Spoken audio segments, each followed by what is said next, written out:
The slap came first, a sharp crack that silenced the first-class cabin. 4-year-old Emily Bellamont's head snapped sideways, her blonde curls tumbling over her cheek.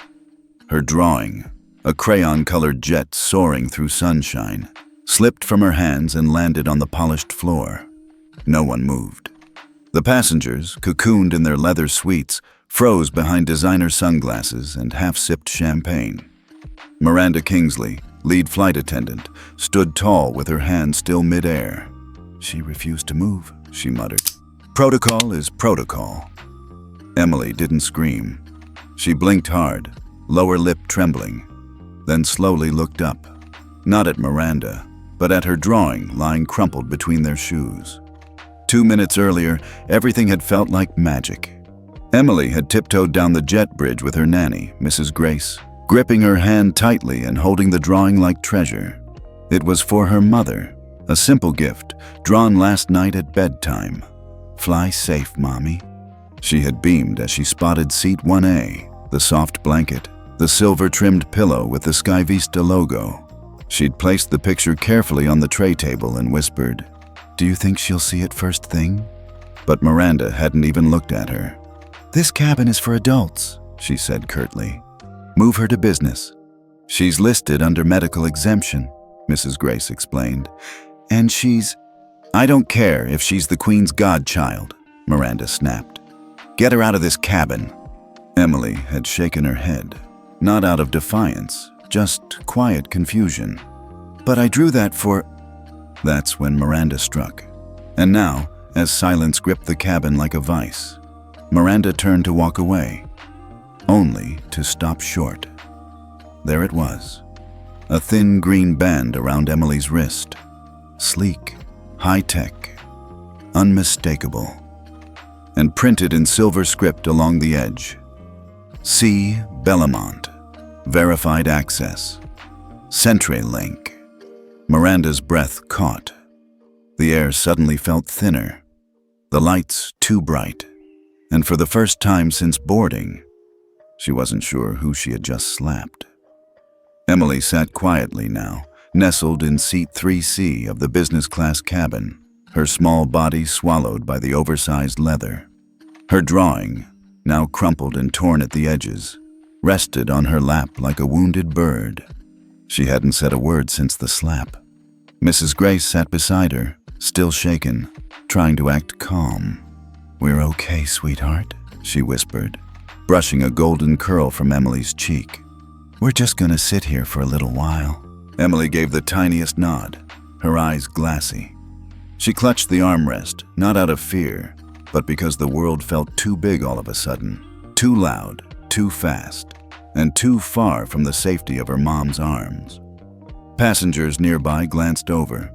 A few offered polite half-smiles, some even whispered to each other, but no one said anything. A man in a gray suit coughed into his hand and turned up the brightness on his tablet. A woman in pearls leaned toward her husband and muttered, "I thought this was a quiet section." None of them looked at Emily like a child who'd just been hurt. They looked at her like a disruption. She shifted in her seat, fingers brushing against the soft green bracelet on her wrist. Her mother had given it to her before the flight, slipped it on with a kiss and said, "This will keep you safe, even when I'm not there." She had thought it was just something pretty, a toy. But now, the bracelet pulsed, not with sound, no beeping, no buzz, but a subtle warmth against her skin, like someone invisible had just held her hand. It blinked once, then twice. Somewhere, miles away, a system logged the signal.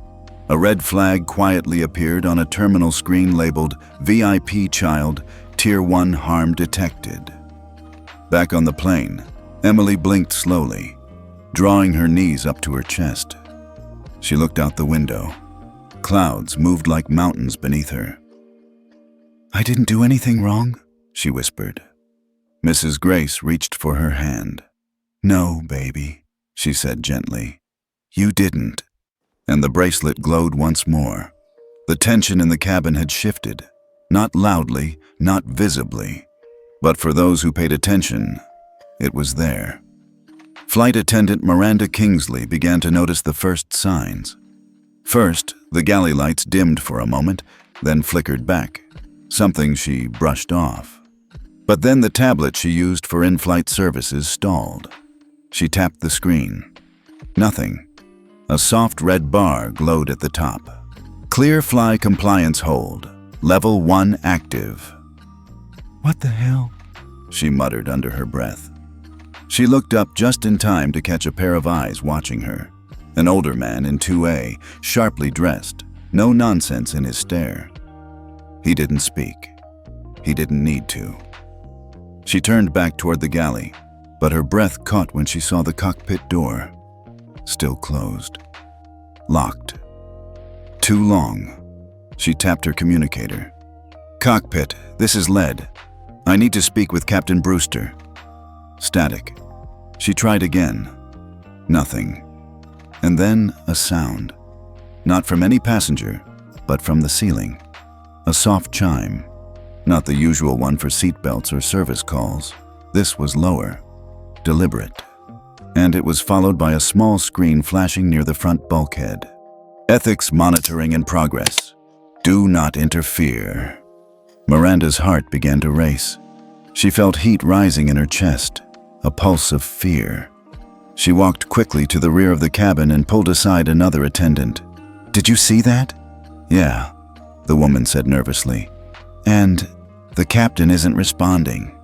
Miranda gripped the headrest of an empty seat. This was not turbulence. This was not tech malfunction. Someone had triggered a system-level lockdown. She glanced down the aisle toward business class. That little girl, sitting quietly, not a single word spoken since the slap. And yet, somehow, the whole aircraft had turned against her. Miranda's fingers trembled as she reached for her pocket. Her voice shook. "We might have hit the wrong god." Back in seat 3B, Mrs. Grace adjusted her shawl and took a steadying breath. She'd been calm for Emily's sake, but something inside her had started to churn. She glanced once more at the bracelet glowing softly on the child's wrist. Not red, not green, but amber. Like a warning light in a storm no one else could see. Mrs. Grace wasn't a stranger to chaos. She'd served 3 decades as Claudia Bellamont's executive security liaison. The kind who read people before they spoke. The kind who never asked questions twice. But this was different. This wasn't sabotage. This wasn't a political play. This was personal. Emily shifted next to her, still quiet, still curled inward like a petal in the cold. Mrs. Grace gently touched the girl's back, her voice soft. "Do you want some water, honey?" Emily shook her head no. Her lips barely moved, but she whispered, "Why did she hit me?" The question hung there, sharp and unfair and impossible to answer. Mrs. Grace looked forward. Miranda had disappeared toward the galley. The cabin felt colder now, like the air itself had withdrawn in shame. She reached down to her bag, opened a side pocket, and pulled out a small black device. Unmarked, smooth, about the size of a pen. With a twist, it lit up green, signaling a secure uplink. She spoke calmly into it. "Grace to command, Code 7 initiated, subject vulnerable, harm confirmed, immediate Tier 1 family alert required, requesting silent override and full incident capture." There was no response, just a soft tone of acknowledgement.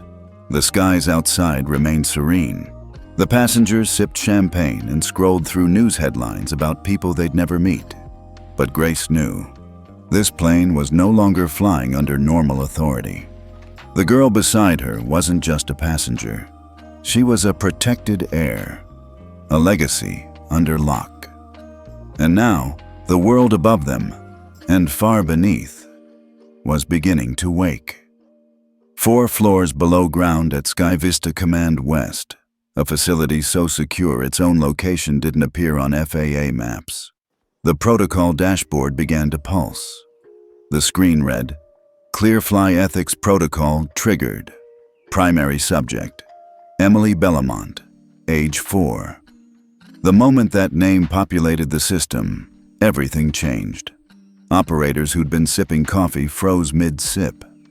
One technician glanced at his colleague with disbelief. "Is this a test?" The supervisor stepped forward, his voice low and urgent. "That's not just any child." Everyone knew the name Bellamont. Claudia Bellamont wasn't just the CEO of SkyVista. She was the architect of the Clear-Fly system itself, the ethics infrastructure now flagging her own daughter as a harmed passenger. No one questioned the data. No one dared to override.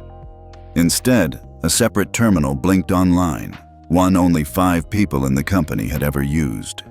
"Tier Z override channel active." A voice came through, calm, deep, unmistakable. "This is Bellamont. Confirm full biometric match on subject. Begin phase 2. Do not alert the crew yet." Silence. Then, "Hold the plane mid-route. Reroute final destination to Denver International. Patch me into FAA." The room snapped into motion. Inside the plane, passengers still scrolled social feeds and stretched in their seats. The crew poured wine and smiled mechanically. But behind the curtain, the aircraft's route had already been hijacked by its own founder. Back in seat 3C, Emily quietly leaned against Mrs. Grace's arm. Her bracelet dimmed again. In the cockpit, without warning, the autopilot system displayed a reroute notice. "New destination, Den. Status, locked." Captain Brewster frowned. "What the hell?" But the override codes weren't his to question. Not when they came from Tier Z. Down in Palo Alto, Claudia Bellamont stared at the screen showing her daughter's face. She didn't speak, didn't cry, only whispered one word under her breath, like a vow. Enough. 33,000 feet in the air, the passengers aboard SkyVista Flight 217 noticed something odd. No flight attendants were moving through the aisles anymore. No refills, no blankets. Just silence. In the front galley, Miranda stood stiff, eyes darting to the screen inside her service tablet, which now showed a red banner she'd never seen before. "Crew under review. Do not engage passengers." She tapped it. Nothing responded. The system had locked her out. From behind her, the second in command whispered, "Did you do something to that kid?" Miranda's throat tightened. It was a misunderstanding. But the look on her colleague's face said she didn't believe a word of it. In first class, Mrs. Grace remained composed. She was watching everyone now. Not with panic, but with precision. Every flicker of motion, every fake smile, every sideways glance. She was measuring them like weight on a scale. The pilot's voice finally came through the cabin. "Ladies and gentlemen, we're being rerouted to Denver for technical assessment. Please remain seated and follow crew instructions." Only Mrs. Grace understood what that truly meant. This wasn't a tech issue. This was a judgment.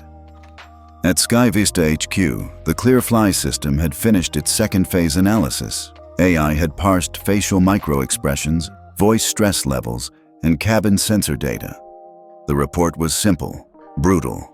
Primary ethics violation confirmed. Crew 1 Miranda Kingsley. Physical and verbal misconduct. Escalated. And above it, one more line appeared. A command issued directly from the Tier Z channel. "Prepare for ground crew intercept upon arrival. Full visibility protocol. Media access permitted." Miranda didn't know it yet, but this flight wouldn't end the way it began. Not with an apology, not with a warning, but with a walk of shame. Captured in high definition, broadcast across every news outlet in the country, where one act of cruelty against a quiet child would cost a system its mask. And the god behind that system? She was just getting started. As Flight 217 descended over Denver, the sky was a quiet gray, not stormy, but expectant, like the world below knew what was coming. Miranda sat stiffly in her crew jump seat, legs locked, hands trembling inside her perfectly ironed uniform. Her tablet had gone dark. Her comms were silent. The captain hadn't responded to her last 3 messages. She tried to breathe evenly, But her thoughts wouldn't stop racing. Why Denver? Why override? Why is no one talking to me? She didn't know the girl's name yet. Didn't know the woman beside her used to run global security for Claudia Bellamont. Didn't know the girl's bracelet had fed real-time data to a 320 on the lower ethics surveillance system. She just knew. Something had slipped far beyond her control. The cabin lights flickered once as the wheels met tarmac. There was no applause, no relief. Just a soft, ominous click as the seatbelt signs shut off, and every screen in First and Business lit up with a synchronized message.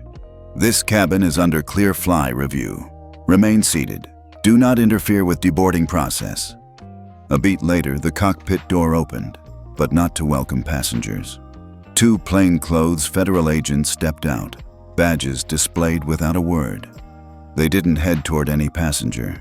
They walked directly to Miranda. Her face went pale. "Excuse me, I don't—" One agent cut her off.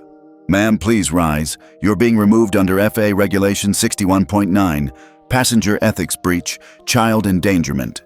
"What? This is insane. I was just doing my job." They didn't argue. They didn't shout. They just walked her down the aisle. Phones rose. Passengers recorded. No one spoke. The entire plane had become a courtroom, and the verdict was already in motion. At the gate, press lights flashed.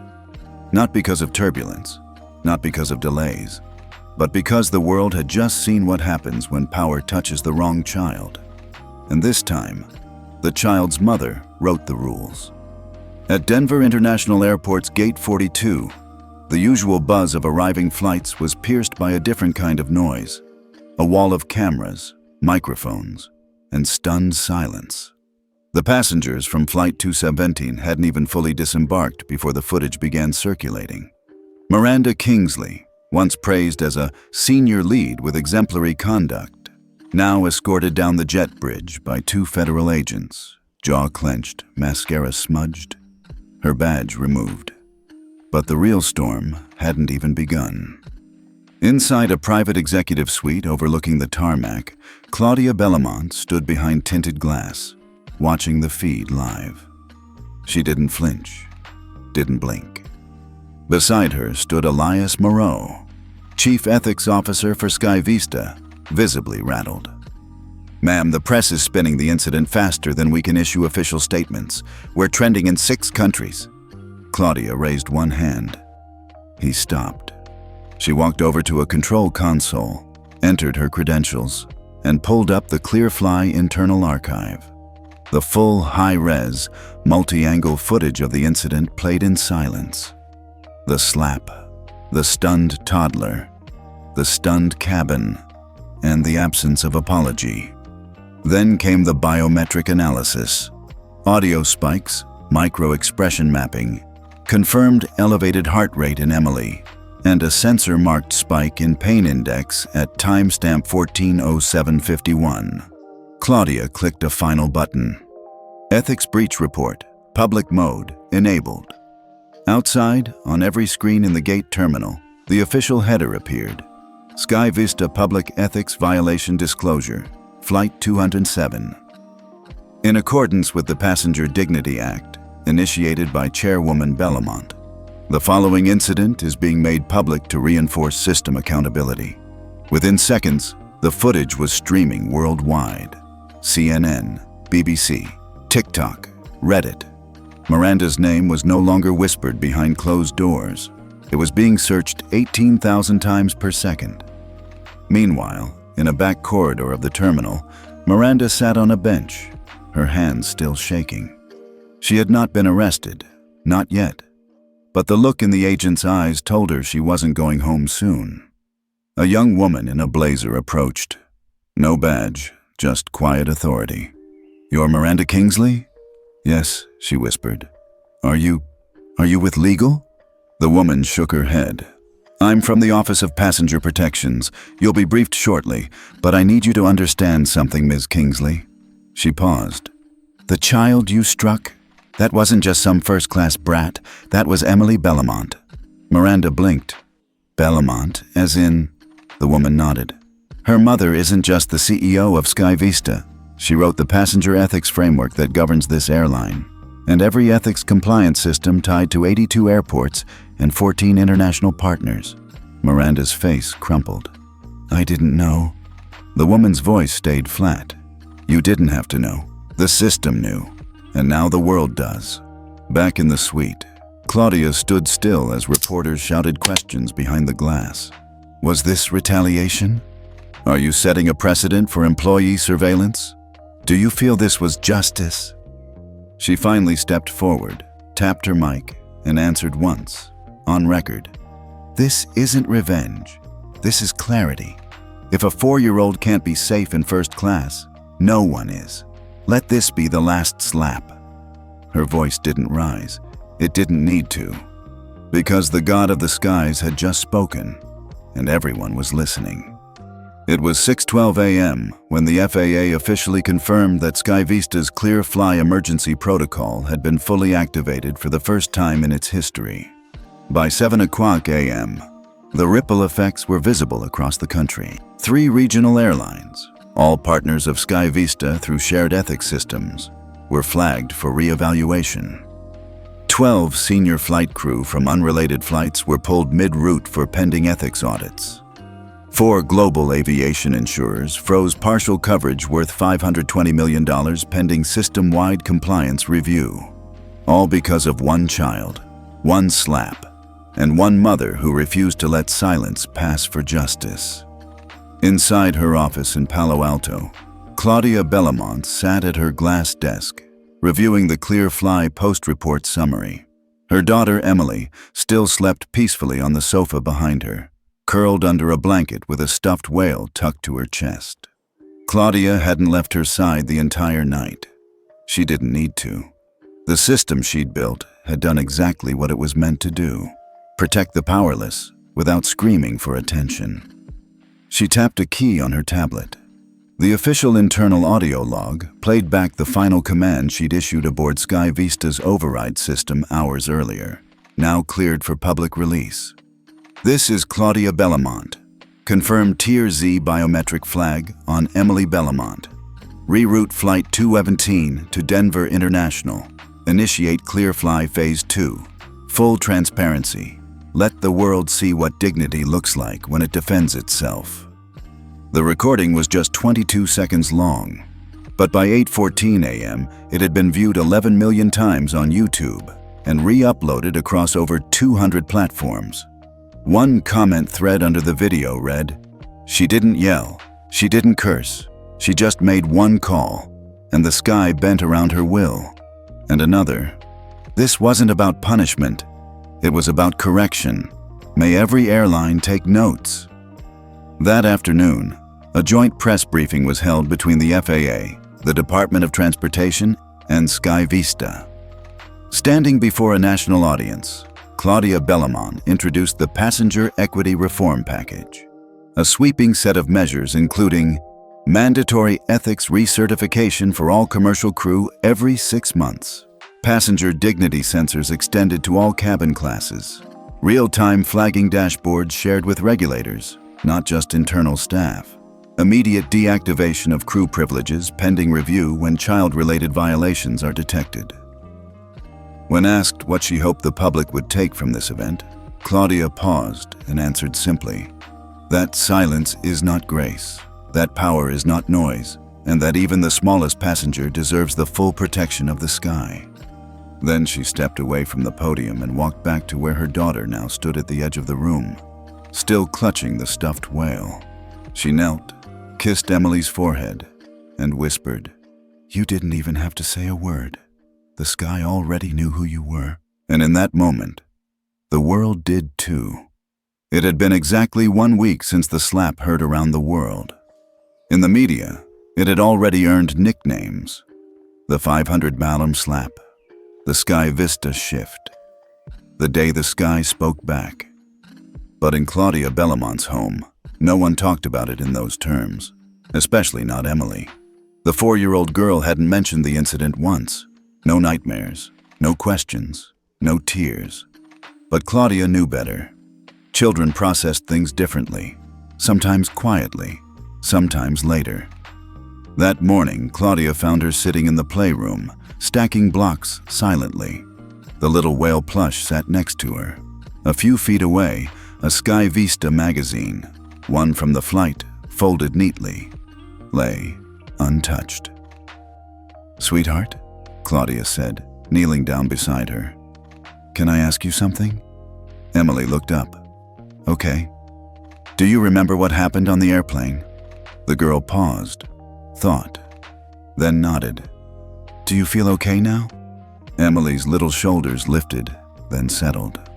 "I'm not mad," she said, "but I didn't like her face. It was mean." Claudia smiled gently. "You're allowed not to like that, and you were very brave." Emily hesitated, then whispered, "I didn't tell her to stop. I just sat there." Claudia brushed a hand through her curls. "You didn't have to say anything. Sometimes silence is the loudest thing in the room." Emily blinked. "Like a god?" Claudia froze for a half second, then slowly smiled. "Yeah," she whispered, "just like that." They sat in silence for a moment longer. Then Claudia's tablet buzzed nearby. It was a live ethics dashboard update from the FAA. The numbers told the real story. 14 airlines had opted into early compliance with the Passenger Equity Protocol, 62 airports had agreed to install real-time dignity monitoring, and the Clear Fly Protocol had logged over 31,000 micro-intervention reports in just 6 days. Protecting passengers who would have otherwise remained invisible, the ripple effect was real. But with that came backlash. A major airline CEO had called Claudia a dangerous precedent. A columnist on a national paper wrote that SkyVista was too powerful to police itself, and Miranda Kingsley had retained legal counsel to challenge her dismissal, citing emotional duress and corporate scapegoating. Claudia didn't flinch, because that slap wasn't just about her daughter. It was about every child who'd been treated like a nuisance in first class, every elderly passenger spoken to like they were furniture, every traveler judged by skin, accent, or disability, and every crew member pressured to act quickly, not ethically. So no, Claudia Bellamont wasn't just a CEO anymore. She had become a signal flare, a reminder that reform didn't require rage, just reach, and that the quietest voices in the cabin sometimes belonged to the ones holding the deepest authority. Back at headquarters, her final report included one line now etched into aviation history. The slap wasn't the failure. The silence before it was. We are here to end that silence, one cabin at a time. And maybe that was the truth. Because power didn't always shout. Sometimes, it simply looked back at the world from a seat labeled 4A, swung her legs, and waited, knowing the sky would answer. 3 months later, Flight 217 was nothing but a distant call sign in aviation logs. But for the industry, it had become a symbol. The airline that got slapped by its own ethics. SkyVista didn't just recover, it transformed. Claudia Bellamont declined interviews, refused awards, and turned down advisory roles from 5 global aviation councils. Instead, she focused on one thing: the Passenger Equity Oversight Board, an independent body with public audit access. Every airline that partnered with SkyVista had to comply, no exceptions. Even now, inside a conference room in Washington, D.C., senior executives from 3 international carriers sat facing Claudia across the table. The pressure was silent, but unmistakable. One leaned forward and asked what everyone had been tiptoeing around. Was all this really triggered by a 4-year-old in first class? Claudia didn't blink. "No," she said. "It was triggered by a grown woman who forgot what dignity looks like when it's small and quiet." There was no anger in her voice, just precision. Outside the room, an LED board showed real-time ClearFly data. Dignity compliance, 97.3% passenger conflict alerts, down 41%, unauthorized crew actions, down 68%. The system was working. Back in Palo Alto, Emily had just finished her first day at a new preschool. When her teacher asked what her mom did, she said without hesitation, She helps airplanes be nice. And maybe that was the most accurate answer of all. Because underneath the policy shifts, the biometric systems, the emergency reroutes, was something simpler.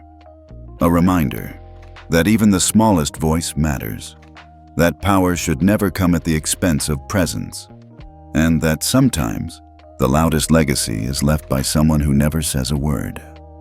Claudia kept the original Clear Fly alert in a private folder. It still showed the exact timestamp when Emily's pain sensor spiked, when Miranda's hand moved, when the cabin went still. Some might have seen it as data, but to Claudia, it was proof that systems can be taught to listen, that skies can be made to answer, that reform doesn't need applause, only intention, and above all, that justice didn't always roar. Sometimes, it just sat quietly in seat 4A with a stuffed whale in one hand and let the sky shift around her. Have you ever been judged just because of where you sat, how you looked, or how quietly you held your ground? Tell us your story, or just drop A in the comments if this one hit home. And hey, tell us where you're watching from. We read every single one.